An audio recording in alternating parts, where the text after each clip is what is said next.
नमस्कार, आप देख रहे हैं लोकतंत्र। मैं हूं आपके साथ अक्षय। उत्तर प्रदेश में बिगड़ी कानून व्यवस्था पटरी पर लौटती नजर नहीं आ रही।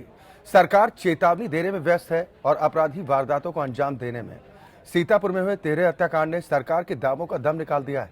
व्यापारी वर्ग कानून व्यवस्था को लेकर चिंतित हैं कि इन परिस्थितियों में वो अपना व्यापार आखिर कैसे करें, जब सरकार की चेतावनी के बाद भी बदमाशों के हौसले बुलंद। मुश्किलें यहीं पर नहीं थमती। पार्टी के विधायक भी सरकार की कोशिशों में पलीता लगाने में पीछे नहीं।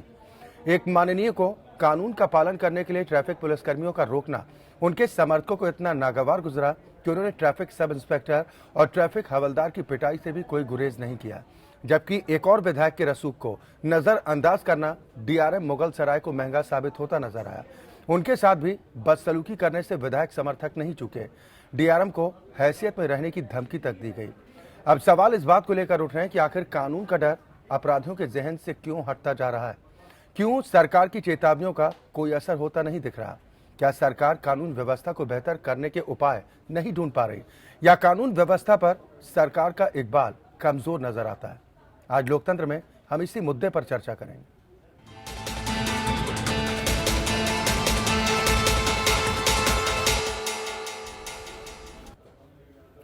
सुशासन के वादे के साथ सत्ता में आई योगी सरकार में कानून व्यवस्था शवासन करती दिख रही। जनता शीर्षासन करते हुए अपनी सुरक्षा की दुहाई दे रही है और अपराधी भुजंगासन लगाए हुए जनता को बेहाल करने पर आतुर। विडंबना यह है कि अराजक तत्वों के साथ योगी के मंत्री, विधायक और कार्यकर्ता भी कंधे से कंधा मिलाकर चल रहे हैं, जिनसे पार पाना योगी जी के लिए आसान नहीं होगा।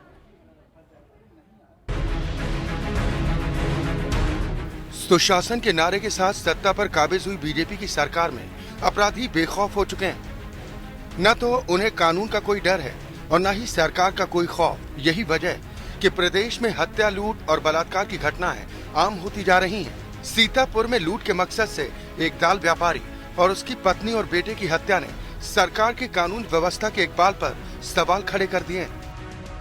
कोतवाली से महज 200 कदमों की दूरी पर सिविल लाइंस जैसे पौष इलाके में 5 बदमाशों ने 13 हत्याकांड को अंजाम देकर सरकार को खुली चुनौती दी है। वही पुलिस हमेशा की तरह कड़ी कार्रवाई का राग अलाप कर एक बार फिर कार्रवाई की बात करती नजर आई। ऐसे निर्मम ढंग से हत्या हो गई है लूट के प्रयास में।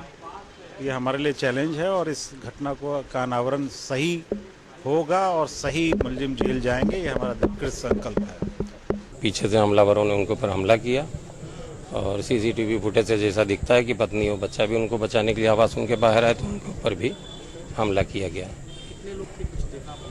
सीसीटीवी फुटेज के अनुसार 3 से 4 लोग दिखाई पड़ रहे हैं उसमें। बाकी तो अब यह पुलिस का काम है कैसे उसको तहकीकात करके देखती है। इस 13 हत्याकांड के बाद सीतापुर के व्यापारियों में आक्रोश है।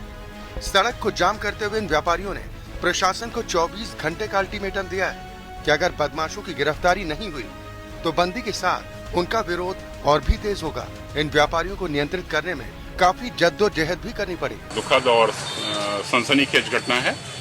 शीघ्र ही अनावरण करने के लिए जो जनपदीय पुलिस है वो कटिबद्ध है। मैं आपको भरोसा दे सकता हूं, आपके माध्यम से जनता को भी भरोसा देना चाहूंगा कि हमारी कार्रवाई प्रचलित है और हम उस दिशा में आगे बढ़ रहे हैं। बदमाश तो सरकार की नाक में दम कर ही रहे हैं। पार्टी के विधायक भी पीछे नहीं है। लाल बत्ती भले ही हटा ली गई हो, लेकिन जहन से सत्ता का नशा नहीं उतर रहा। कानून का पालन न करने पर जब लखनऊ में टीएसआई और होमगार्ड ने रोकने का प्रयास किया तो विधायक के गुर्गों ने कानून का पालन कराने वालों को ही थप्पड़ रसीद कर दिए।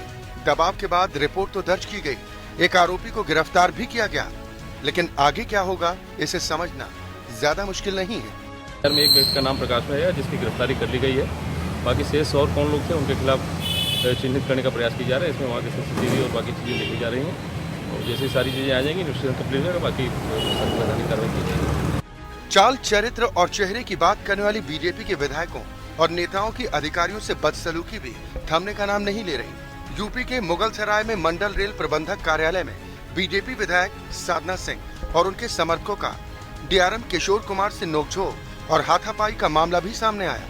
बीजेपी नेताओं ने डीआरएम मुगल सराय को हैसियत में रहने की धमकी तक दे डाली। मामले में कोई शिकायत न होने से विधायक समर्थकों के हौसले बुलंद हैं, जबकि विधायक ने सफाई दी है कि वो कॉलोनियों की साफ सफाई की शिकायत करने पहुंची थी, लेकिन डीआरएम ने उनकी बात को अनसुना कर दिया। देख रहे हैं पूरी कॉलोनी घास जमा हुआ, नाली पटी हुई है, पूरा पानी रोड पे बह रहा है, वर्षों से झाड़ू नहीं लग रहा, सफाई नहीं हुआ। और ये डीआरएम साहब को मैं बुलवाई कि डीआरएम साहब आइए, शाम को 6 बज गया, अब तो धूप से नहीं खत्म हो गया, एसी से निकलिए, आइए हम लोग निरीक्षण करके इस पे उपाय बनाए कि कैसे कॉलोनी सफाई होगा, क्योंकि 10 दिन में बरसात आने वाला। डीआरएम साहब मेरी बात नहीं सुने, मोबाइल स्विच ऑफ कर दिए। योगी सरकार लचर कानून व्यवस्था को लेकर विपक्षियों के निशाने पर है। सरकार बार बार ये दावा कर रही है कि जल्द कानून व्यवस्था में सुधार होगा, बावजूद इसके स्थितियां बेकाबू होती जा रही हैं। ऐसे में मुख्यमंत्री के सामने अपराधों पर अंकुश लगाने की चुनौती तो है ही, अपनों से पार पाना भी आसान नहीं होगा। अक्षय सिंह गौर के साथ ब्यूरो रिपोर्ट, एपीएन। या तो प्रदेश में बिगड़ी कानून व्यवस्था पटरी पर लौटती नजर नहीं आ रही है, सरकार चेतावनी देने में व्यस्त है और अपराधी वारदातों को अंजाम देने में। सीतापुर में जो 13 हत्याकांड हुआ, उसने सरकार के दावों का दम निकाल कर रख दिया है। सवाल इस बात को लेकर उठ रहे हैं कि आखिर कैसे उत्तर प्रदेश की बिगड़ी कानून व्यवस्था पटरी पर आएगी। सभी खास मेहमान हमारे साथ जुड़ गए हैं। सबसे पहले अपने दर्शकों की मुलाकात अपने आज के मेहमानों से। मेरे साथ नोएडा स्टूडियो से कांग्रेस प्रवक्ता शहजाद पूनावाला हैं, लखनऊ से 4 खास मेहमान हैं। कैप्टन द्विवेदी जी हैं, आप रिटायर्ड IAS अधिकारी हैं। लालजी टंडन जी हैं, भारतीय जनता पार्टी के वरिष्ठ नेता हैं। कुलदीप राजन शुक्ला जी समाजवादी पार्टी का पक्ष रखेंगे, समाजवादी पार्टी के नेता हैं। और हमारे मैनेजिंग एडिटर विनय राय जी इस चर्चा में शामिल हैं। बहुत स्वागत है आप सभी मेहमानों का हमारे साथ इस कार्यक्रम में शामिल होने के लिए। शुरुआत विनय जी आपसे करना चाहूंगा। सरकार पस्त नजर आ रही है जबकि अधिकारी मस्त हैं। यूपी में डर लगता है क्या? देखिए, अच्छा, सबसे बड़ी बात है कि कोई भी सरकार नहीं चाहती है कि उसके समय में कानून व्यवस्था जो व्यवस्था है जर्जर हो, बदतर हो।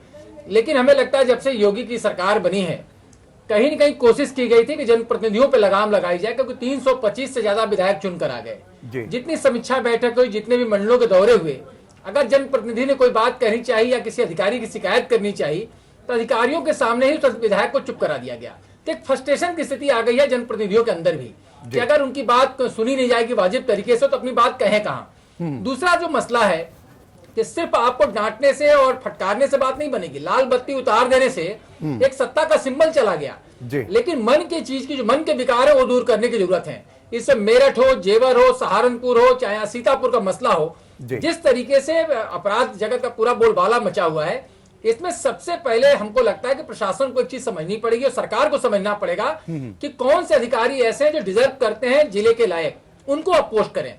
चाहे वो जातिवाद का मसला हो, चाहे वो अपना कोई चाहने वाला व्यक्ति हो, तो चाहत को दूर रखना पड़ेगा, जातिवाद को दूर रखना पड़ेगा, और जो डिजर्व करने वाला अधिकारी है उनको आपको फील्ड में तैनात करना पड़ेगा। तभी जाके व्यवस्थाएं सुधरेंगी। क्योंकि अभी आपने देखा कि अधिकारी ने कहा कि जो असली अपराधी है वो पकड़े जाएंगे, तो क्या नकली अपराधी भी पकड़े जाते हैं क्या? तो जब सबसे बड़ी बात है वर्कआउट को लेकर जो सवाल खड़े होते हैं, वो खुद कहीं ना कहीं इनके ही अधिकारी, इनके ही कर्मचारी उठाने लगे हैं। जो इनके खुद के सांसद हैं, मथुरा के मसले में उन्होंने सवाल खड़े किए। जिस तरीके के फुटेज सामने आ रहे हैं, जिस तरह के घटनाओं को अंजाम दिया जा रहा है, उससे एक चीज साफ हो रही है कि सरकार का जो कंट्रोल है खासतौर से पुलिस व्यवस्था पर कहीं ना कहीं कमजोर हुआ है और इसको ठीक करने की जरूरत है। हमें जरूर बेशक ईमानदार डीजीपी मिले हैं, लेकिन ईमानदार डीजीपी का मतलब नहीं होता है कि उनको पुलिसिंग आती हो। पुलिसिंग का मतलब होता है मैनेजमेंट, कि कैसे हम फायर ब्रांड होकर के अपराधियों के खिलाफ नकेल कसें। हम ईमानदार रहें, हम सादा खाना खाएं, हम सरलता से सोएं, सरलता से रहें। इससे उत्तर प्रदेश की कानून व्यवस्था सुधरने वाली नहीं है। लालजी टंडन जी हमारे साथ हैं। लालजी टंडन जी, ये हो क्या रहा है? लोग समझ नहीं पा रहे हैं कि उत्तर प्रदेश को नजर किसकी आखिर लग गई? कानून व्यवस्था की स्थिति इतनी बदतर। ये इतनी जल्दी आकलन करना उचित नहीं है। नई सरकार बनी है, सब अधिकारियों का ट्रांसफ़र हो रहा है, व्यवस्था बदलती है, तब सारी चीज़ें प्रशासन में बदल होता है। उतने समय में जो कोई घटनाएं होती हैं तो लोग कहते हैं कि बस ये एकदम से बिगड़ गई बात। अभी थोड़े दिन इंतजार करिए।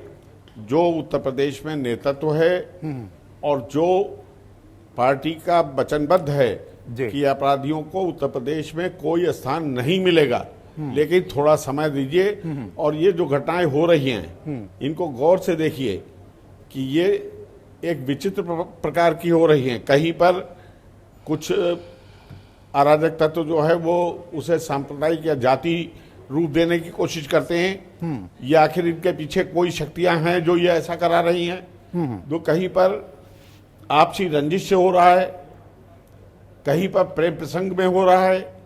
तो ये जो एक नई तरह की समस्याएं सामने आ रही हैं, इनके सबके बारे में प्रशासन पूरी तरह से प्रतिबद्ध है इसको कुचलने के लिए। और ये आप देखेंगे थोड़े दिन में ये उत्तर प्रदेश अपराध मुक्त होगा। कितना वक्त सर आपके हिसाब से लग जाएगा? योगी जी ने तो 100 दिन का वक्त दिया था, 30 दिन का माफ कीजिएगा, कि हम 30 दिन में हम कानून व्यवस्था को सुधार देंगे। आपको क्या लगता है कितना वक्त चाहिए सरकार हाँ, को? तो योगी जी ने इस समय जो कुछ ऐसे काम किए हैं जी, कि जहां पर पूरी की पूरी जो आपराधिक गतिविधि थी सब रुक गई है। जी, जैसे एंटी रोमियो अभियान उन्होंने शुरू किया, तो सड़कों के ऊपर जो अभद्रता होती थी आज वो नहीं हो पा रही है। आज हर जगह सब अलर्ट हैं, लेकिन ये छुटपुट घटनाएं जो इतने वर्षों से अपराधियों को पाला है, जिन्हें राजनीतिक संरक्षण रहा है, जो है वो पिछली सरकार की नाकामियों की वजह से जिनकी एक बम्पर फसल तैयार है, उसे नेस्त नाबूद करने में थोड़ा समय लगता है। 100 दिन का ये काम नहीं है। 100 दिन में जो संकल्प पत्र उन्होंने प्रस्तुत किया था वो पूरा कर दिया। किसानों का कर्ज माफ करने की बात थी, बहुत बड़ा कदम है। सारे देश भर में इसका संदेश जा रहा है कि उसको कर दिया। अब इसी तरह कितने काम ऐसे हैं कि जो 100 दिन के अंदर किए हैं, वो बार बार आपके सामने आ रहे हैं। सर कानून तो व्यवस्था का अलग बात है, असल लेकिन मुद्दा था योगी सरकार के सामने, जिसको आप लोगों ने खूब भुनाया भी था चुनाव के दौरान। मेरे साथ रतनमणि लाल जी भी जुड़ गए। सर मैं आपके पास आऊंगा। ये कोई भी जी सर, मैं आपके पास आऊंगा सरकार जी। उसे थोड़ा रतनमणि लाल जी भी हमारे साथ जुड़ गए हैं, आप वरिष्ठ पत्रकार हैं। रतनमणि जी, ये दलील देना, ये तर्क देना कि अभी सरकार को और वक्त चाहिए, एक तरफ वक्त की बात करते हैं, दूसरी तरफ दिन डिसाइड कर देते हैं कि इतने दिनों में हम सड़कों के गड्ढे भी भर देंगे, इतने दिनों में हम कानून व्यवस्था को पटरी पर ला देंगे। सिर्फ जुबानी वार है, पहले नहीं पता था कि स्थितियां इतनी विकराल हैं। देखिए, मुझे 2-3 बातें बिल्कुल स्पष्ट समझ में आती हैं और मुझे उनको कहने में ज़रा भी कोई हिचक नहीं है। पहली चीज़ तो ये कि पूरे उत्तर प्रदेश में एक ऐसा कल्चर डेवलप हो गया है कि चाहे वो अराजक तत्व हों, चाहे माफ़ कीजिएगा वो राजनीतिक लोग हों, चाहे वो राजनीतिक संरक्षण में जो लोग रहते हैं वो हों, उन सबको किसी बात का डर नहीं रह गया है। उत्तर प्रदेश में चाहे हम पिछले कुछ सालों में देख लें, चाहे अब देख लें, जितने भी तरह की आपराधिक घटनाएं हो रही हैं, चाहे वो सड़कों पे आप व्यवहार देख लीजिए लोगों का, चाहे वो अचानक एक समूह बना के जिस तरह से लोग बिहेव करते हैं, चाहे वो थाने में जाके पुलिस के ऊपर हमला करके लोगों को छुड़ाने की बात है, पुलिस और प्रशासन कोई अभियान चला रहे हैं तो उसमें अड़ंगा डाल के पुलिस के ऊपर ही हमला कर देने वाली घटनाएं हों। तो ये सारी घटनाएं पहले की सरकारों में भी होती रही हैं और आज भी हो रही हैं। इस बात का संकेत बिल्कुल स्पष्ट है कि रूलिंग पार्टी चाहे कोई भी हो जी, और चाहे कितने तरह की चेतावनी दी जाए, चाहे जितने तरह की वार्निंग दी जाए और अधिकारियों को समय सीमा दी जाए, लेकिन अधिकारियों का, प्रशासन का और पूरी सरकार का कोई रसूख या कोई जो आप कह सकते हैं उसका कोई महत्व कई सारे ऐसे लोगों की निगाह में बिल्कुल नहीं है, जिनको ये लगता है कि वो अपनी राजनीतिक पहुंच के चलते, अपने जो उनका संख्या बल है, उनका नंबर, उसके चलते, या वो अपने एक जो तौर तरीका पिछले कई सालों में उन्होंने डेवलप किया है उसके चलते वो जो चाहे वो कर सकते हैं और सरकार और पुलिस उनका कुछ नहीं बिगाड़ पाएगी। एक बात तो ये है। दूसरी बात जो मुझे लगता है बिल्कुल स्पष्ट तौर पे दिख रही है वो ये कि जो भी राजनीतिक लोग हैं, चाहे वो किसी भी पार्टी के हों, उनको ये लगता है कि हाँ, उनका एक समाज में विशेष स्थान है और उनको एक विशेष ट्रीटमेंट मिलना चाहिए और उनको पुलिस नहीं रोक सकती, चाहे उनकी पार्टी का झंडा किसी भी रंग का क्यों ना हो। हम लोगों ने पिछले कई सालों में देखा कि चाहे वो सड़क पे अभियान चलता हो, चालान काटने की बात हो या सड़क पे गलत साइड से रोकने की बात हो, किस तरह से लोग बिल्कुल उसी समय सब कुछ दिखा देते थे कि वो जानते नहीं हम कौन हैं और वर्दी उतरवा लेंगे, ट्रांसफर करवा देंगे, नौकरी ले लेंगे। इस तरह की घटनाएं केवल एक पार्टी की ओर से नहीं होती, वो हर पार्टी से होती चली आ रही हैं। और अंत में मैं यही कहना चाहूंगा कि बहुत अफसोस होता है ये सब देख के कि उत्तर प्रदेश का कल्चर, यहाँ के लोगों का व्यवहार, यहाँ के लोगों का प्रशासन के प्रति और पुलिस के प्रति जो एटीट्यूड है वो इतना बिगड़ता चला जा रहा है कि वो समय भी दूर नहीं कि पुलिस चिल्लाती रहेगी, पुलिस कुछ भी करती रहेगी, प्रशासन धमकी देता रहेगा। ठीक है, यानी आपको लगता है कि हालात आज इस कदर पहुंच चुके हैं, कोई असर नहीं पड़ने वाला। शहजाद पूनावाला, क्यों आपको लगता है कि आखिर क्या वजह है कि ये जो हालात है बेकाबू होते नजर आ रहे हैं, बदमाश भी बेखौफ होते जा रहे हैं? देखिए, ये बात सही है कि योगी सरकार अभी आई है तो उनको पूरा मौका दिया जाना चाहिए और इतना जल्दबाजी नहीं करनी चाहिए उनका आकलन करने में। पर कुछ संकेत के आधार पर हम लोग कुछ बातें रख सकते हैं। योगी सरकार आई, उसके बाद कम से कम कानून व्यवस्था को बेहतर होना चाहिए था। आंकड़े मेरे पास बिजनेस स्टैंडर्ड में छपे हैं, इंडिया टुडे में छपे, एनसीआरबी के आंकड़े हैं। रेप्स की घटनाओं में एंटी रोमियो स्क्वाड बना है, पर रेप्स की घटनाओं में 4 गुना बढ़ोतरी हुई है पिछले साल की तुलना में। मर्डर 2 गुना बढ़े हैं, डकैती 3 गुना बढ़ी है, चोरी 4 गुना बढ़ी है। आप मुझे बताइए, अगर राजनीतिक संरक्षण पिछली सरकार में मिल रहा था, ये तमाम चीजें जो लालजी टंडन जी ने कही, मैं उनका बड़ा आदर करता हूं, तो कम से कम थम जानी चाहिए थी या दूसरी दिशा में जानी चाहिए थी। ये तो आप एकदम ब्रेक के बदले एक्सेलरेटर लगा के दूसरी दिशा में जा रहे हो और बढ़ रही है। तो ये क्यों हो रहा है? ये इसलिए हो रहा है जब मुख्यमंत्री, उप मुख्यमंत्री खुद के ऊपर इतने बड़े संगीन आरोप हो, फिर अमरमणि त्रिपाठी के साथ आप स्टेज शेयर करें, साझा करें। जो भी आपके एमएलए हैं वो कभी चारू निगम को रुलाए, कभी लव कुमार के घर पे हमला आपके एमपी कर ले, सहारनपुर में दंगे हो और आप दंगाई तत्वों को आप समर्थन दे, बढ़ावा दे। तो जब पुलिस वालों के ऊपर ही एमएलए और सत्ताधारी पार्टी के लोग हावी हो जाए और प्रशासन को उसका काम करने के लिए खुली छूट ना दे और एक मैसेज चला जाए कि जो गुंडागर्दी करेगा उसको संरक्षण मिलेगा, तो मुझे लगता है ये आंकड़े वो बता रहे हैं कि किस दिशा में ये लोग जा रहे हैं। माफ कीजिएगा, मुझे लगता है कि ऐसा ना हो कि एक ही साल में आंकड़े इस तरीके से पहुंच जाए कि इस प्रदेश में, उत्तर प्रदेश नहीं, ये बदतर प्रदेश बन जाए। मध्य प्रदेश में भी भाजपा की 15 साल सरकार रही, नंबर 1 रेप में मध्य प्रदेश है, नंबर 2 राजस्थान है। तो कहीं ना कहीं भाजपा जब भी सरकार बनाती है कहीं भी प्रदेश में, उसका एक रिकॉर्ड होता है कि कानून व्यवस्था जो है वो हद से बाहर चली जाती है और वो नहीं मैनेज कर पाती है। और यही दिखता मुझे लग रहा है उत्तर प्रदेश में, संकेत अच्छे नहीं है। ठीक है कैप्टन द्विवेदी जी, एक तरफ तो बदमाश सरकार को खुली चुनौती दे रहे हैं, दूसरी तरफ अपने भी मुश्किलें बनते नजर आ रहे हैं, कैसे हालात सुधरेंगे? देखिए, एक चीज तो बहुत स्पष्ट है कि सरकार बनने के बाद जो इनके घोषणा पत्र में था कि हम सुशासन देंगे, लोगों को बहुत ज्यादा अपेक्षाएं थी कि सरकार जैसे ही बनेगी वैसे कुछ रेडिकल चेंज आएगा और खास तौर से कानून व्यवस्था, जिससे पिछले 2 सरकारों से लोग त्रस्त थे, उसमें कुछ आशातीत सुधार होगा।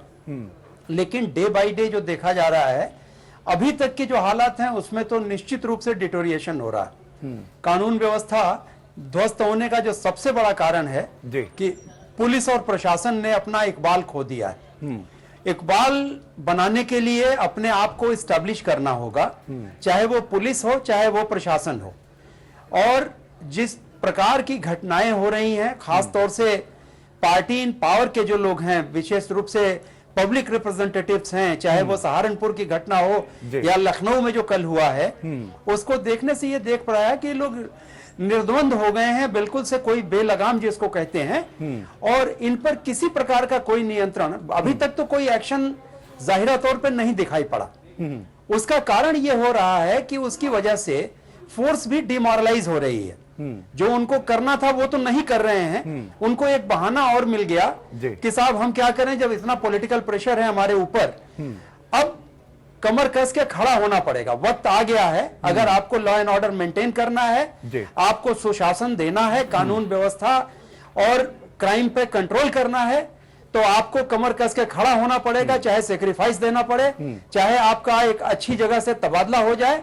तबादला होना एक कोई बहुत बड़ा वो जुर्म नहीं है, ये कोई पनिशमेंट भी नहीं है जी। लेकिन जब तक हम सेक्रीफाइस के लिए नहीं तैयार होंगे, तब तक इस्टेब्लिश नहीं कर पाएंगे अपने आप को। और ये जो सुशासन की बात कही जा रही है पार्टी इन पावर के द्वारा, उस पर हम खरे नहीं उतरेंगे। क्राइम की जहां तक बात है, मैंने पीछे भी आपके चैनल पर एक पैनल डिस्कशंस में कहा था कि जब ट्रांजिटरी फेज होता है, एक सरकार बदलती है, दूसरी सरकार आती है और पीछे क्रिमिनल्स का जमावड़ा होता है, तो वो टेस्ट करते हैं। This is the testing time. जिसमें वो ये देखते हैं कि उन पे क्या प्रतिक्रिया और क्या रिएक्शन हो रहा है प्रशासन की तरफ से, पुलिस की तरफ से। अगर इस पे कोई डेटरेंट एक्शन नहीं लिया गया तो उनके मनोबल और बढ़ जाते हैं और दिन प्रतिदिन वो छोटी क्राइम से बड़ी क्राइम की ओर बढ़ते जाते हैं, जैसा कि स्पष्ट रूप से प्रदेश में हो रही घटनाओं से दिखाई दे रहा है। इसलिए सबसे बड़ी ये चुनौती है हमारे पुलिस के लिए और प्रशासन के लिए कि अब वो कमर कस लें और एक अभियान के तौर पर पूरे प्रदेश में, पूर्व में इसका इतिहास रहा है, यहाँ पर 2 पूर्व मुख्यमंत्रियों ने इसको किया है, क्रिमिनल्स या तो भाग गए या अंडरग्राउंड हो गए। वो स्थिति लानी पड़ेगी, तभी क्राइम कंट्रोल होगा, अन्यथा हम लोग निंदा करते रह जाएंगे। बिल्कुल, यानी आपको लगता है कि अब एक अभियान चलाने की जरूरत है। अगर कानून व्यवस्था को पटरी पर लाना है तो नए सिरे से एक नई शुरुआत भी करनी होगी। कुलदीप राजन शुक्ला हमारे साथ हैं। कुलदीप जी, जो परिस्थितियां देखने को मिल रही हैं और जो बातें उठ रही हैं कि अब कमर कसनी होगी, अब वक्त आ चुका है और जब भी सरकार बदलती है तब इस तरह के हालात होते हैं, अपराधी बेकाबू होते हैं, तो क्या ऐसे ही बेकाबू होने दिया जाए? क्या आप और अपराध की वारदातें करिए, अभी हम अपनी तैयारी कर रहे हैं।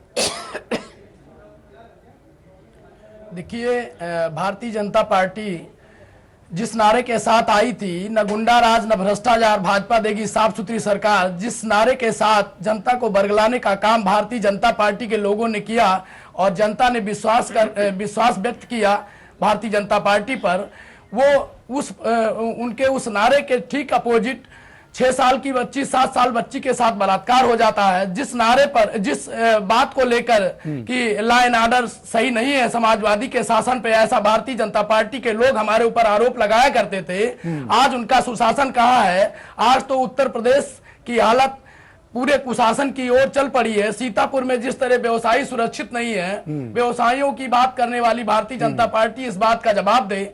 हमने तो सुधारने का प्रयास किया था। 1982 और 1972 वाली संसाधन जो जीप और थानों में संसाधन दिए थे, उनको सुधारने का काम किया। नहीं, फिर भी 5 साल का एक्सपीरियंस आप लोगों का रहा है। कुलदीप राजन जी, 5 साल का एक्सपीरियंस आप लोगों को है और कानून व्यवस्था बहुत बेहतर नहीं थी। कुछ सुझाव अगर देना चाहें। निश्चित तौर पे मैं इस बात को आपके चैनल पे मानता हूं कि नहीं थी तो जनता ने हमको उसका जवाब दिया है, लेकिन आज जो इस बात की लॉ एंड ऑर्डर मेंटेन करेंगे, लॉ एंड ऑर्डर और सुशासन लाएंगे, इस बात पे सरकार बनाने का जिनको अवसर जनता ने दिया था, उनसे आपको पूछना चाहिए कि आपका सुशासन कहाँ गया और क्या इस तरह जो है अपराधियों जिनसे आप शासन करने की बात करते हैं, जिनसे आप शासन करवाने की बात करते हैं, वही सुरक्षित नहीं है। जब बाराबंकी जनपद में एडिशनल एसपी को आपका सांसद खाल खिंचवाने की बात कहता है, जब सहारनपुर में आपका एसएसपी सुरक्षित नहीं है, जिनके हाथों में सुरक्षा की बागडोर है, वो आपके विधायक और सांसद उनको। चलिए, आप सरकार के इकबाल की बात कर रहे हैं कि सरकार का इकबाल बुलंद होता नजर नहीं आ रहा है और ये कैसे होगा? लालजी टंडन जी हमारे साथ हैं। लालजी टंडन जी, पार्टी नेताओं की दबंगई पर मुख्यमंत्री खामोश क्यों हैं? खामोश नहीं है। जो भी घटनाएं हुई हैं उसके बारे में उन्होंने बड़ी गंभीरता से वो किया है और जो पार्टी की नीतियों की या मुख्यमंत्री और सरकार की छवि को खराब करने की कोशिश करेंगे, पार्टी उनको अपनी तरह से निपटेगी। वो आपकी चिंता का विषय नहीं है, वो पार्टी की चिंता का विषय है। चिंता का विषय ये है कि जिन सभी विपक्षी दलों ने एक बड़ा पॉजिटिव उस समय संदेश दिया था कि योगी को 6 महीने का समय दिया जाए और 6 महीने के बाद हम इस सरकार के बारे में अपने आकलन करेंगे। ये तो 6 महीने तक इंतजार करिए। ये सर, तो 6 महीने छूट दी जा सकती है। लालजी टंडन जी, आपने कहा कि ये पार्टी का मसला है, इससे और किसी को बोलने की जरूरत नहीं है इस पर। सर, मुझे इस बात का जवाब दीजिए, क्या 6 महीने के लिए छोड़ दिया जाए मतलब उत्तर प्रदेश की कानून व्यवस्था को बेपटरी होते हुए? उसमें मुख्यमंत्री आज ही सबको बुलाया है उन्होंने और उसके ऊपर कार्रवाई कर रहे हैं ये। और आप देखिए, बराबर यहाँ मुख्यमंत्री ने कहा है कि चाहे अपना हो या पराया हो, जो अपराध करता सर, एक कार्रवाई बता दीजिए। लालजी टंडन जी, एक कार्रवाई आप बता दीजिए जो अब तक हुई हो। ये पहला मौका नहीं है जब बदजुबानी की गई हो माननीयों की तरफ से। सर, आप विधायक हैं तो किसी ट्रैफिक इंस्पेक्टर को थप्पड़ मार देंगे सरेआम? इस बात की इजाजत कानून देता है? नहीं, उसकी कोई समर्थन नहीं कर रहा है कि उसने किया, जो किया गलत किया, उसको जो है उसके हिसाब से कार्रवाई होगी। लेकिन ये चीजें देखे आप कि सारा कानून व्यवस्था एकदम ध्वस्त है, ये बिल्कुल खत्म हो रही है, ये बात कहना उस सरकार के लिए न्याय संगत नहीं होगा। सर, लखनऊ से सीतापुर की दूरी ज्यादा नहीं है। उस पीड़ित परिवार से पूछिए जिनके 3 सदस्यों को मारा गया है। आगरा के उस परिवार से पूछिए जिनके परिवार के सदस्य की हत्या की गई। प्रदेश के तमाम इलाकों में हत्या की वारदातें हुई, लूट हो रही है, बलात्कार हो रहे हैं। ये सब होता है। ये जो गिरोह हैं अपराधी, ये जब नई सरकार बनती है तो ये इस तरह से संगठित होकर उसको दबाव में लेने के लिए करते हैं, लेकिन ये क्षणिक है। सरकार के पास वो ताकत है, उसको दबा देगी। थोड़े दिन बाद आप ही कहेंगे कि कानून व्यवस्था बिल्कुल यहाँ ठीक है। सर, बेसब्री से इंतजार उत्तर प्रदेश की आम जनता कर रही कि वो दिन वो वक्त आखिर कब आएगा। विनय जी, सिर्फ ये तर्क देते हुए कि अभी इंतजार करना चाहिए, अभी क्षणिक है, जिन लोगों की जाने जा रही वापस आ जाएगी क्या? देखिए, अच्छा, मुझे लगता है सबसे बड़ी बात है कि जिस कानून व्यवस्था का जिक्र बार बार उत्तर प्रदेश के अंदर होता है, उसमें एक सरकार है कल्याण सिंह की, जिसके मंत्री खुद लालजी टंडन जी भी रहे हैं। पहले होता था कि जो भी मंत्री होते थे, जो भी पार्टी के अंदर लीडरशिप थी, एक अनुभवी लीडरशिप थी, उसको प्रदेश की पूरी भौगोलिक स्थिति का ज्ञान था। जो विधायक होते थे जूनियर, वो भी उनकी रिस्पेक्ट करते थे। आज की तारीख में मैं देख रहा हूं जो सरकार चुनकर आई है, इसमें 75% तो नए रंगरूट एमएलए आए हैं। जो खुद लीडरशिप है, जो दोनों डिप्टी सीएम बने या जो मुख्यमंत्री हैं, उनको खुद उत्तर प्रदेश की जमीन की, मैं कह सकता हूं, उतनी नॉलेज नहीं है। क्योंकि एक डिप्टी सीएम जो कि लखनऊ के मेयर थे, एक जो अध्यक्ष बनाए गए थे उसके पहले इलाहाबाद तक सीमित थे। खुद योगी आदित्यनाथ जी का जो दायरा रहा है गोरखपुर मंडल तक सीमित रहा है जी। इच्छा शक्ति की मैं नहीं कहता कोई कमी हो सकती, कोई, मैं बार बार कह रहा हूं, कोई सरकार नहीं चाहती है कि उसके समय में घटनाएं बढ़े, उसकी बदनामी हो। लेकिन सवाल ये उठता है उनको कंट्रोल कैसे किया जाए। मुझे याद है 1991 से लेकर लगातार जब भारतीय जनता पार्टी की सरकार थी, खुद लालजी टंडन जी मंत्री हुआ करते थे। किसी विधायक की कोई समस्या है तो उसको दूसरे तरीके से कंसीडर करना पड़ता था। किसी विधायक को डांटना होता था, टंडन जी अपने बिहाफ पर डांट दिया करते थे। ये बात मुख्यमंत्री तक जाती ही नहीं थी। अध्यक्ष अलग होते थे, टंडन जी का खुद उतना रुतबा और उतनी इज्जत थी पार्टी के अंदर। क्या आज की तारीख में कोई इस तरह का व्यक्ति है पार्टी के अंदर जो अपने विधायकों को समझा सके, फटकार सके, उसकी इज्जत हो? आज के तक डर हो सकता है कि पार्टी कहीं निकाल न दे, कहीं मंत्रिमंडल से बाहर न कर दे, लेकिन सबसे बड़ी बात है कि पार्टी के अंदर उस तरह का लीडरशिप अभी नहीं है। और जो लोग हैं वो हाशिए पर रखे गए हैं, उनको अगर मेन स्ट्रीम में लाया जाए, उनके सहारे भी संगठन में कुछ काम लिया जाए तो अभी भी स्थितियां बेहतर हो सकती हैं। लेकिन हमें लगता है 2 तरह की चीजें समझनी है।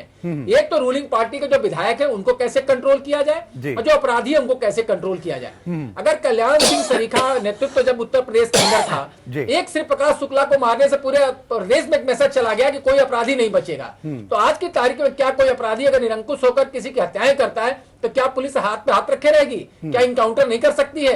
ये समझना पड़ेगा। और योगी आदित्यनाथ को किसी और से नहीं सीखना है, उसी सरकार से सीखना जो इतिहास के पन्नों में कल्याण सिंह के नाम से दर्ज है, जिसके खुद लालजी टंडन जी भी मंत्री रह चुके हैं। उन्हीं से सीख लेंगे विकास कैसे करना है, कानून व्यवस्था कंट्रोल कैसे करना है, अपने आप सब चीजें साफ हो जाएंगी। जी, रतन मणिलाल जी, लाल बत्ती तो उतर गई, सत्ता का खुमार आपको लग रहा है कि उतर रहा है, या भी उसमें कम से कम 6 महीने और लगेंगे? देखिए, सत्ता का खुमार तो 5 साल तक नहीं उतरता, ये बात तो खैर बिल्कुल अलग है। क्योंकि सत्ता में जो पार्टी आज आ गई, उनको, उनके विधायकों को, उनके मंत्रियों को, मंत्री रहें या ना रहें, लेकिन जो सत्ताधारी दल में रहेंगे ये तो 5 साल तक तय है, अगर उसके पहले ही कोई अनहोनी ना हुई तो सत्ता का खुमार तो अपनी जगह रहता ही है। बल्कि हम तो अक्सर देखते हैं कि सत्ता में ना रहने के बाद भी हनक तो बनी ही रहती है, वो एक अलग इशू है। लेकिन जो बड़ी बात है वो ये है कि अगर पुलिस की तरफ से या प्रशासन की तरफ से पहले ही दिन अगर कोई बहुत ही कड़ा संदेश दे दिया गया होता तो मजाल है कि दूसरे दिन या तीसरे दिन कोई ऐसी बड़ी घटना होती, चाहे वो लखनऊ में हो, चाहे वो एक्सप्रेसवे और हाईवे के किनारे हो, चाहे वो सीतापुर में हो, चाहे वो मथुरा में हो, चाहे वो आगरा, बुलंदशहर, कहीं भी हो। सीधी सी बात यह है कि जो 100 दिन का टाइम होता है वो तो देखिए, सड़क बनाना, बिजली बनाना का, वो लोन माफ़ करना, इन सब के लिए तो ठीक ठाक तरीके से कहा जा सकता है कि उसमें समय लगता है, क्योंकि बहुत सारा पेपर वर्क है, बहुत सारा विधायी काम है जो उसके लिए करना पड़ता है। लेकिन लॉ एंड ऑर्डर एक बिल्कुल ही त्वरित एक्शन, रैपिड एक्शन लेने वाला मुद्दा है, जिसमें एक्शन घंटों के अंदर या एक दिन के अंदर लिया जाना चाहिए। अगर कोई क्राइम होती है, अगर सड़क पे कोई बवाल है और अगर सड़क पे दो लोग भिड़े हुए हैं तो क्या उनको अलग करने के लिए और डांट फटकार के उनको हिरासत में लेने के लिए कोई समय सीमा होनी चाहिए? अगर कोई बहुत बड़ा क्राइम हुआ है, घर के अंदर घुस के लूटपाट की गई, लखनऊ में लगातार कई कॉलोनीज में लूटपाट की गई और उनमें सारा सामान लेकर लोग भाग गए, मार दिया गया, क्या इस तरह की चीजों को वर्कआउट करने के लिए, वहां गश्त बढ़ाने के लिए, वहां पे पुलिसिंग को और टाइट करने के लिए कोई समय सीमा होनी चाहिए? मुझे लगता है कि इसमें कहीं ना कहीं डायरेक्शन की कमी है और सरकार के उच्च स्तर से लेकर और जिले स्तर तक जो मैसेज जाना चाहिए वो अभी भी जा नहीं पाया है।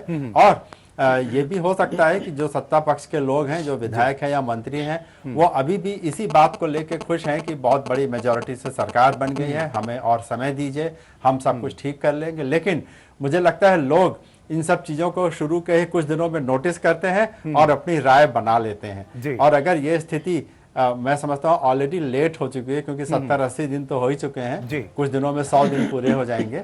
और अगर जल्दी ही इसको कंट्रोल नहीं किया गया, जल्दी ही से मेरा मतलब अगले 10-15 दिन से है, 1 महीने 6 महीने से नहीं, तो ये संदेश बिल्कुल पक्का हो जाएगा। बिल्कुल। अभी आपने एक बात सर कही कि अगर प्रशासन चाहे, प्रशासन का इकबाल मजबूत हो तो कानून व्यवस्था को पटरी पर आने में ज्यादा वक्त नहीं लगेगा, चीजें बदल सकती हैं। कैप्टन द्विवेदी जी, कितना वक्त, जो मौजूदा स्थिति आप आज देख रहे हैं, इसको दुरुस्त करने में कितने दिन लगने चाहिए?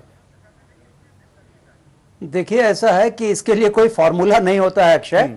अगर दृढ़ इच्छा शक्ति हो तो यह काम तत्काल प्रभाव से शुरू हो जाता है, विद इमीडिएट इफेक्ट। और एक घटना का अगर पुलिस कायदे से संज्ञान ले ले और रिएक्शन कर ले, ताजा घटना आपकी सीतापुर की है, इस पे अगर ये टीम्स बना करके, एसटीएफ लगा करके और 24 घंटा 48 घंटे में इसको वर्कआउट करने में कोई बहुत बड़ा काम नहीं है, इतना बड़ा हीनियस क्राइम नहीं है जिसके लिए स्कॉटलैंड यार्ड की जरूरत पड़ेगी। लेकिन दृढ़ इच्छा शक्ति की आवश्यकता है और प्रॉपर लीडरशिप की जरूरत है और एक डिटरमिन्ड फोर्स होकर के काम करने की जरूरत है कि हम इसको कंट्रोल कर लेंगे। अगर इस प्रकार की 2-3 घटनाओं को भी कंट्रोल कर लिया गया तो एक मैसेज चला जाएगा अंडरवर्ल्ड में कि साहब ये मामला अब गड़बड़ हो रहा है, अब हमको हेड डाउन करना है। और वो जब तक नहीं हो रहा है, बार बार यही हो रहा है कि और समय दिया जाए, तो उससे वो और बेखौफ होते जा रहे हैं अपराधी। उस पर तत्काल प्रभाव से नियंत्रण लगाना पड़ेगा। उसके लिए समय की जरूरत नहीं है, इच्छा शक्ति की जरूरत है और एक डिटरमिन्ड लीडरशिप की जरूरत है जो ये तय करे कि भाई आपके ही पुलिस फोर्स में अधिकारी रहे हैं जिनकी वजह से बदमाश जिला छोड़ के भाग जाते थे। मेरठ में हम लोग थे, एक पुलिस के वरिष्ठ अधिकारी थे जिन्होंने रिकॉर्ड एनकाउंटर्स किए यूपी के, वो अलग की बात है, लेकिन एक टेरर इतना हो गया था कि किडनैपिंग बंद हो गई थी, बदमाश इलाका छोड़ के भाग गए थे। अगर वही स्थिति कुछ समय के लिए यहां पर कुछ भी अधिकारी, थोड़े से अधिकारी कमर कस लें तो इसके लिए समय की जरूरत नहीं पड़ेगी। यह सिचुएशन आपको विद इन ए वीक दिखाई पड़ेगा कि इसमें रेडिकल चेंज हो गया है और अपराधी जो है हेड डाउन करके भाग गए हैं। ठीक है, डायरेक्शन की कमी शहजाद पूना वाला नजर आ रही है आपको, जैसा चर्चा में आ रहा है कि डायरेक्शन शायद सही नहीं। फैक्चुअली यस, यही बात है। और एक डिटरमिन्ड फोर्स होनी चाहिए, एक इच्छा शक्ति होनी चाहिए, दृढ़ इच्छा शक्ति होनी चाहिए। केवल बात करने से काम नहीं चलेगा, ये रिजल्ट देना चाहिए। उसी साथ डायरेक्शन की हम बात कर रहे हैं, क्या सही डायरेक्शन नहीं मिल पा रहा है शहजाद? नहीं, समस्या इससे ज्यादा गंभीर है और मैं आपको समझाता हूं। आप कोई भी भाजपा शासित प्रदेश, दिल्ली जहां पे मोदी जी की खुद की मतलब सरकार है जो लॉ एंड ऑर्डर देखती है, मध्य प्रदेश, राजस्थान, अब उत्तर प्रदेश, कहीं पे भी भाजपा की सरकार देखो, वहां पे कानून व्यवस्था ठीक नहीं, नंबर 1 नंबर 2 है कानून व्यवस्था के, कानून के इश्यूज में। क्यों है? क्योंकि समय समय पर भाजपा ऐसे तत्वों को संरक्षण देती है, बजरंग दल, हिंदू युवा वाहिनी जैसे तत्वों को, जिसका इस्तेमाल वो सांप्रदायिक दंगों में करती है और उन पे पूर्ण तरीके से कार्रवाई नहीं कर पाती है। अभी हिंदू युवा वाहिनी ने ही कितने घटनाओं को अंजाम दिया है, तो उनके ऊपर कोई कार्रवाई हुई नहीं। उनको संरक्षण देते हैं, पुलिस को कहा जाता है इन पे कार्रवाई मत करो। अच्छा, उस आड़ में कई और जो असामाजिक तत्व है उनको भी शरण मिल जाती है और वो इन घटनाओं को अंजाम देते हैं और भाजपा उन पे किसी पे भी कार्रवाई नहीं कर सकती क्योंकि उनका इस्तेमाल कहीं दंगा फैलाने के लिए, कहीं सांप्रदायिक घटना को अंजाम देने के लिए उनको चाहिए। तो इसीलिए मध्य प्रदेश, राजस्थान, दिल्ली या अब उत्तर प्रदेश, कहीं पे भी आप देखिएगा भाजपा कभी भी कानून व्यवस्था को कंट्रोल नहीं कर सकती है, क्योंकि उनका और असामाजिक तत्वों का नेक्सस है। और ये जो एक दूसरा है कि भाषण ही मेरा शासन है, ये भाषण ही मेरा शासन है, पिछली सरकार ये पे भी आरोप नहीं, लगते रहे। ये पिछली सरकार पे आरोप लगते रहे तो हमने मान लिया, उनको तो निकाल दिया जनता ने। अब आपके आने के बाद 4 गुना कैसे बढ़ सकता है? विपक्ष की भी 4 भूमिका गुना, होती है ना सुनिए, शहजाद, मेरी बात विपक्ष की भी भूमिका होती है। क्या विपक्षी समाजवादी पार्टी इस प्रचंड बहुमत के सामने खुद मैं को आपसे कमजोर एक ही सवाल मान रही हैं? एक ही इसलिए सवाल आप लोग आवाज नहीं बुलंद मैं कर पा आपसे रहे। एक ही सवाल पूछ रहा हूं, क्या समाजवादी पार्टी के तथाकथित गुंडे आज गुना को अंजाम दे रहे हैं? क्या उत्तर प्रदेश में योगी आदित्यनाथ जी ने समाजवादी पार्टी के तथाकथित गुंडों को खुली छूट दी है? तो या तो वो असक्षम है, नाकाबिल है, या तो वो उनके गुंडे हैं जो 4 गुना ज्यादा गुना कर रहे हैं। और मुझे लगता है कि ये जो मैंने आपको थियोरी बताई है, ये असामाजिक तत्वों के साथ इनकी साठगांठ है, इसलिए मध्य प्रदेश आज तक नंबर 1 है क्राइम में, नंबर 2 राजस्थान है। कैसे? यूपी की हम बात करते हैं, है ना? कुलदीप राजन जी, सहारनपुर पर कौन सियासत करने के लिए जाता है? प्रशासन काम करता है तो प्रशासन के काम में खलल डालने की कोशिश की जाती है। राजनीतिक दलों की भूमिका क्या होती है? अगर कहीं पर हालात बिगड़े हैं तो राजनीतिक दलों की भूमिका वहां पर क्या होनी चाहिए? हालात को सुधारने की या बिगाड़ने की? अच्छा जी, निश्चित तौर पर अच्छा जी सभी दलों को इस विषय पर कदम से कदम मिलाकर और साथ देना चाहिए। लेकिन ये डिसाइड कौन करेगा ये अपराध कौन से लोग कर रहे हैं? ये कह देने मात्र से कि समाजवादी पार्टी के लोग, कल भी हमारे ऊपर आरोप लगता था, आज भी आप हमारे ऊपर आरोप लगा रहे हैं। सर, ये हम आरोप नहीं लगा रहे हैं। समाजवादी पार्टी के गुंडे हैं।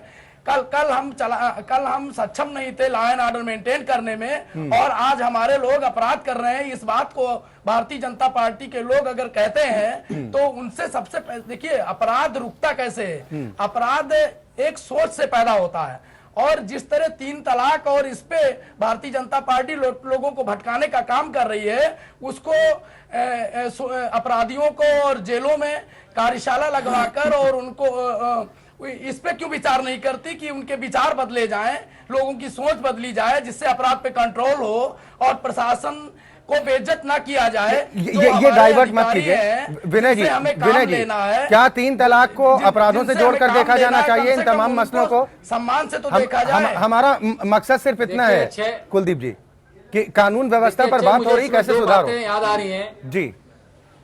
अच्छा, 2 बातें याद आ रही हैं। जो बात अभी सपा के प्रतिनिधि ने कही, इनके यहाँ भी पंडित सिंह जी सोच को ही बदलते थे, और आज भारतीय जनता पार्टी के एमएलए भी सड़कों पे सोच को ही बदलने की कोशिश कर रहे हैं। हमें एक बात याद आ रही है, 2003 में जब खास तौर पे यूपी में भारतीय जनता पार्टी की सरकार और बसपा के गठबंधन की सरकार हटी थी, और उस समय भारतीय सपा की सरकार बनी थी, उसमें लालजी टंडन जी ने विधानसभा में विश्वास प्रस्ताव पर बोलते हुए एक साफ बात कही थी कि सत्ता अस्थायी नहीं होती है। उन्होंने कहा था, जब जनता दल की सरकार बनी थी और जब हरा पगड़ी बांध के लोगों ने एंट्री की थी, तो हमें वो दिन लगता था कि हरी पगड़ी का कभी अंत नहीं होगा। और उन्होंने खुद इस बात का भी एग्जाम्पल दिया था, जब 1991 में हमारे विधायक चुनकर आए और रामनामी गमछा डालकर आए, तो लगा ये भी सत्ता जाने वाली नहीं है, लेकिन सत्ता आती और जाती है। यह स्पष्ट तौर पर लालजी टंडन जी का ही बयान था मुलायम सिंह का विश्वास प्रस्ताव पर। ये पुराने लोग थे, ये लोग समझते थे कैसे चीजों को टैकल करना है। आज की तारीख में हमें लगता है कि संवादहीनता है अपनों के बीच में भी, कि न बड़ों से आज की लीडरशिप कुछ पूछने को तैयार है, न समझने को तैयार है। हम कह रहे हैं कि लखनऊ में जो काम हुए, खासतौर से मैं सिंचाई व्यवस्था की बात करना चाहूंगा, जितने कुएं का रेनोवेशन खुद लालजी टंडन जी ने करा दिया, और कम पैसे में। क्या ये सरकार नहीं करा सकती? लेकिन ठेका पद्धति चल रही है। कूड़ा जो उठाने वाली ट्रकें हैं, उसमें कैसे भ्रष्टाचार किया जाए, ये सरकारें कर रही हैं। तो अपने पुरानों से अगर आप सीखेंगे कि कानून व्यवस्था कैसे बेहतर किया जाए, गुड गवर्नेंस कैसे लाया जाए, तो आपको कहीं बाहर नहीं जाना है, घर से ही सीख मिल जाएगी। लेकिन बशर्ते आप सीखने को तैयार तो हो। तो सवाल यहाँ ये है कि क्या नया नेतृत्व अपने पुराने नेतृत्व कुछ सीखने को तैयार है कि नहीं? बस। लालजी टंडन जी, अनुभवहीनता आप देखते हैं या फिर तालमेल के अभाव को आप देखते हैं, जैसा विनय जी भी कह रहे हैं? देखिए, हमारे सब मित्रों ने एक बात स्वीकार की कि कल्याण सिंह की सरकार की तरफ सबका इशारा था।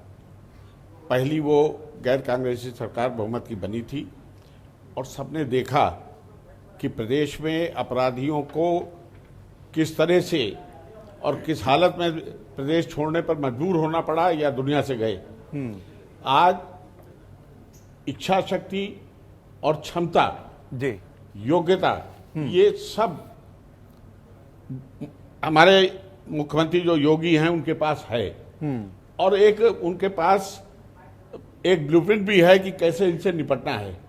ये बहुत जल्दी आप देखेंगे, बहुत जल्दी देखेंगे जी कि ये अपराधी या तो प्रदेश छोड़कर भागेंगे या फिर वो अपनी गति को प्राप्त होंगे। इसलिए वो ये घटनाएं हो रही हैं, इसके ऊपर बहुत जल्दी नियंत्रण होगा। मुझे पूरा विश्वास है और मैं ये देख रहा हूं जो कि जिस तरह से सरकार इस पर नियंत्रण करने की कोशिश कर रही है, वो जल्दी उसके रिजल्ट आएंगे। सर, जो कोऑर्डिनेशन की बात आप कर रहे हैं, कोऑर्डिनेशन में आप कमी देख रहे हैं फिलहाल? नहीं, ये जब जो नेतृत्व है उसी के चारों तरफ सब चलता है, पूरा मंत्रिमंडल, और सब में कोऑर्डिनेशन अपने आप होता है। वो अलग बात है कि कहाँ कौन क्या अपनी तरह से देखता है, लेकिन जो मुख्य बात है कि जो नेता है और जो पार्टी का उसके जो संकल्प पत्र है, दोनों को वो किस तरह से इम्प्लीमेंट कर रहा है और अपनी पूरी ताकत के साथ जो समस्याएं उससे कैसे निपट रहा है। तो इस कसौटी पर मैं समझता हूं कि इस समय योगी का जैसा कोई कठोर व्यक्ति है नहीं, और ये कहना कि वो कुछ कर नहीं पा रहे हैं, ये नहीं। हाँ, ये ठीक है जो अपराधी घटना हुई है, लेकिन ये भी आपको कहना पड़ेगा कि सारी के सारी लगभग सब खुल गए केस, कुछ मारे गए, कुछ जेल में गए। तो अब इतनी जल्दी ये हुआ, अपराध नहीं होंगे ये कोई कह दे, ये कोई झूठी बात होगी। होंगे तो उन्हें सजा मिलेगी और वो बचेंगे नहीं। और वो देख रहे हैं आपकी जो है, उन्होंने जिसने जो करना था कर दिया होगा, किन्हीं परिस्थितियों में किया हो, लेकिन सरकार का काम था कि उसने तुरंत वो केस सब रीओपन हुए, एक आध को छोड़ के। लेकिन इसलिए सरकार का मंशा स्पष्ट है कि वो किसी को बख्शने वाली नहीं है। टंडन जी, हम सरकार की मंशा पर सवाल नहीं उठा रहे हैं, ना सरकार की नीयत पर सवाल उठा रहे हैं। हम सवाल उठा रहे हैं सरकार की कार्य प्रणाली पर। क्या कोई खामी आपको नहीं दिख रही है? कितने दिन का वक्त हो गया? कार्य प्रणाली तय होती है जी, नहीं तो दिक्कत कहां पर है? इच्छा शक्ति से ही कार्य प्रणाली तय होती है। सर, दिक्कत फिर कहां पर है? जो इच्छा शक्ति नहीं होगी, जिसके पास इच्छा शक्ति नहीं है, उसकी कार्य प्रणाली दूसरी तरह की होगी। ठीक है सर, दिक्कत हम पूछ रहे हैं, फिर दिक्कत कहां पर आ रही है? जो आप कह रहे हैं नहीं, कोई दिक्कत नहीं आ रही है। सरकार पूरी मुस्तैदी से काम कर रही है। रतन मणिलाल जी, ये मुस्तैदी, जिसके बाद ये हाल। देखिए, आपने जो अभी पूछा कि दिक्कत कहां पे आ रही है, मुझे लगता है सबसे पहली दिक्कत यह है कि शायद अभी भी सरकार जिलों से लेके और बिल्कुल शहरों तक और नीचे कस्बों तक ये संकेत नहीं दे पाई है कि चीजें बदलनी चाहिए, जिसके लिए हमने 90 दिन का समय या 100 दिन का समय दिया था और वो समय सीमा पूरी हो रही है, इसलिए हमें बदलाव दिखना चाहिए। ये संकेत स्पष्ट तौर पे नहीं दिया गया है। दूसरा जो मुझे लगता है कि शायद, मैं कह नहीं सकता, मैं गलत भी हो सकता हूं, लेकिन शायद लॉ एंड ऑर्डर को इम्प्रूव करना सरकार की प्रमुखताओं में या प्रायोरिटीज में नहीं है।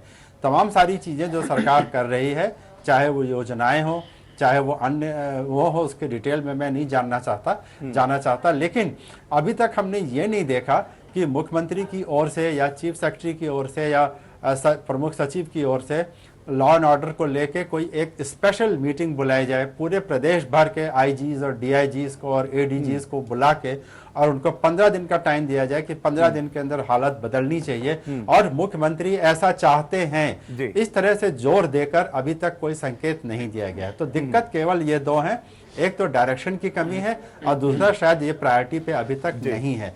और अगर ऐसा ही चलता रहा, मैंने पहले भी कहा था कि अगर 10-15 दिन और अगर एकाध बड़ी घटना भगवान न करे प्रदेश में कहीं हो जाती है, तो ये संकेत बिल्कुल स्पष्ट हो जाएगा कि सरकार लॉ एंड ऑर्डर को कंट्रोल करने के प्रति और अपराध नियंत्रण करने के प्रति बहुत ज्यादा गंभीर नहीं है और उसमें लोगों का पूरा भरोसा जो है वो सिस्टम के ऊपर कम होगा, जो कि मैं समझता हूँ पूरे प्रदेश के लिए बहुत ही अनफॉर्चुनेट होगा। ठीक है शहजाद, मैं आपके पास ही आ रहा हूँ।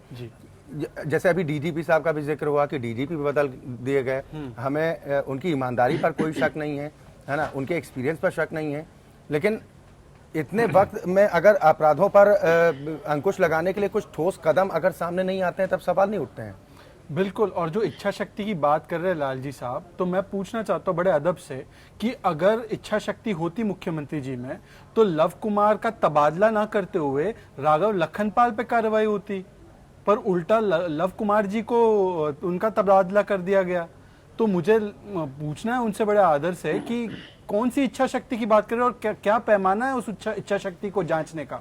अगर इच्छा शक्ति होती तो 4 गुना अपराध नहीं बढ़ते सर। इच्छा शक्ति होती तो जो अपने एमएलए बेकाबू हो रहे हैं उन पे कार्रवाई, सख्त की सख्त कार्रवाई हिंदू युवा वाहिनी पे होती, अभी तक नहीं हो रही है। और माफ कीजिएगा, कल्याण सिंह का जिक्र किया जा रहा है, पर कल्याण सिंह भी वो मुख्यमंत्री है जो इतिहास में पहली बार जेल गए हलफनामे गलत देने के अपराध पर।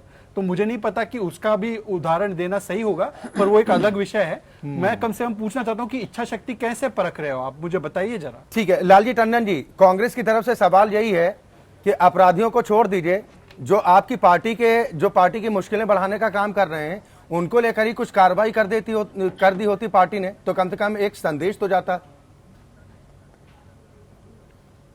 देखिए, ये संदेश सारी ब्यूरोक्रेसी में चला गया है। मुख्यमंत्री ने इतनी कठोरता के साथ ये संदेश भेजने में सफलता पाई है कि आज सारे अधिकारी पूरे या तो मैदान में हैं या अपने दफ्तर में हैं।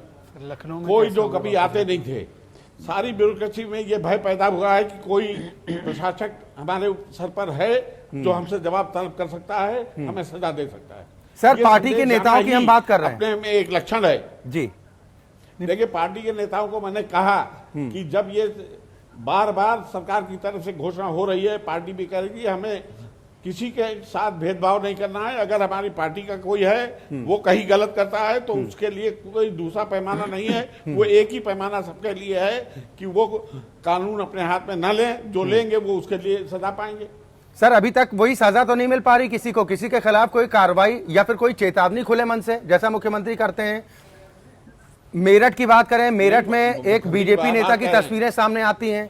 सर सांसद महोदय का जिक्र तो खूब हो चुका, एक सांसद महोदय जो अधिकारी को खाल खिंचवाने की धमकी देते हैं, एक माननीय विधायक जिन्होंने ट्रैफिक पुलिस वालों पर ही हाथ छोड़ दिए वो सामने हैं, एक मुगलसराय डीआरएम को धमकाती हैं औकात में रहिए। और सर उदाहरण कुछ आप एक कार्रवाई गिना दीजिए किसी पर हुई हो। कार्रवाई सब पर हो रही है, लेकिन कुछ चीजें ऐसी हैं कि मनमाने तरीके से होती है, कुछ कानून के दायरे में होती है, जिसके ऊपर ही कोई किसी पर आरोप लगा देने की बात अलग होती है। जब दोषी वो तब सिद्ध होता है कि जब उसके खिलाफ जांच हो जाए। ठीक है विनय जी, एक फाइनल कमेंट मैं आपसे चाहूंगा। जैसे ही अपनों पर जब बात आती है तो शायद जुबान भी लड़खड़ा जाती है। लालजी टंडन जी बहुत वरिष्ठ नेता है भारतीय जनता पार्टी के और उनके मार्गदर्शन की पार्टी को जरूरत भी बहुत है, लेकिन जिस तरह से बचाव कर रहे हैं क्या वो बचाव काफी है? नहीं, देखिए, एक पक्ष उनका कहना है कि अगर ऐसी कोई कार्रवाई हुई तो पहले जांच हो जाए, जांच के बाद कार्रवाई हो जाएगी जी। एक मसला उन्होंने सही कहा। दूसरी बात, जब हम लोग की मुख्यमंत्री से मीटिंग हुई थी उसमें एक बात उन्होंने कहा कि लगभग 1.5 लाख पुलिस फोर्स कम है हमारे पास, और मजबूरी यह है उत्तर प्रदेश की कि हर साल में मैक्सिमम 30,000 लोगों से ज्यादा वो ट्रेनिंग नहीं करा सकते। तो आज की तारीख में अगर भर्ती शुरू करते हैं योगी आदित्यनाथ की सरकार तो उनको कम से कम 5 साल लगेंगे इस 1.5 लाख की भर्ती को कंप्लीट करने में जी। अब उसके लिए उनके पास विकल्प कई हैं। एक तो या तो 30,000 के हिसाब से वो कंप्लीट करें अपनी भर्ती को, फोर्स को पूरी कंप्लीट लेकर आएंगे जो सड़क पर दिखाई दे, थानों में पुलिस दिखाई दे। और दूसरा तरीका है कि मगल बगल के प्रदेश से या तो हम टाई अप करें कि हमारी जो भर्ती हो रही है उसको आप ट्रेनिंग कर दो जिससे हम जल्दी जल्दी अपने फोर्स को कंप्लीट कर सकें। क्योंकि लंबे समय से खासतौर से भ्रष्टाचार के चलते, जो नियुक्तियों में भ्रष्टाचार था उसके चलते कोर्ट ने उस पर बंदिश लगा रखी थी, अब वो बंदिश हट गई है। लेकिन मजबूरी है कि प्रोसेस से ही गुजरना पड़ेगा उस भर्ती को लेकर के। तो 1.5 लाख पुलिस भर्ती एक दिन में तो हो नहीं जाएगी, और 1.5 लाख अगर पुलिस कम है तो कम नहीं है। इतने बड़े प्रदेश में 1.5 लाख की कमी बहुत बड़ी मायने रखती है। तो सबसे पहले जरूरत है फोर्स को भरने की, उसको कंप्लीट करने की, सड़क पर उतारने की। अपने आप जब पुलिस कहीं ना कहीं विजिबल होती है तो अपराध पर नियंत्रण होने लगता है। तो विजिबल पुलिस बनानी पड़ेगी, आपको कमरे से बाहर निकालनी पड़ेगी। चाहे 100 जब गाड़ियां चलती थी, सड़क पर गाड़ियां दिखती थी तो कम से कम एक आदमी को डर लगता था सड़क पर पुलिस है। तो सबसे पहले जरूरत है पुलिस को सड़क पर उतारने की। चलिए, उनको बीजेपी के एमएलए थप्पड़ मार रहे हैं सर, वो उनको भी चले बिल्कुल ये तमाम चीजें हैं और इस बहस के पीछे हमारा मकसद भी यही था कि जो भी परिस्थितियां सामने हैं इन परिस्थितियों में सुधार कैसे हो सरकार का ध्यान भी आकृष्ट हो, इसीलिए हम इस बहस को लेकर भी सामने आए। बहुत शुक्रिया आप सभी मेहमानों का हमारे साथ इस कार्यक्रम में शामिल होने के लिए। तो उत्तर प्रदेश में कानून व्यवस्था को लेकर सवाल उठ रहे हैं। सरकार की तरफ से कहा जा रहा है कि हम कानून व्यवस्था को पटरी पर लाने की हर मुमकिन कोशिश कर रहे हैं, लेकिन सुधार अभी तक देखने को नहीं मिल रहा है। अब लोगों की उम्मीद इसी बात पर टिकी हुई है कि आखिर वो दिन, वो लम्हा कब आएगा जब वो सड़क पर बेखौफ होकर निकल सकेंगे और सरकार का इकबाल भी इतना बुलंद होगा कि अपराधी या तो प्रदेश छोड़ दें और या बाज आ जाएं। लोकतंत्र में आज के लिए बस इतना ही।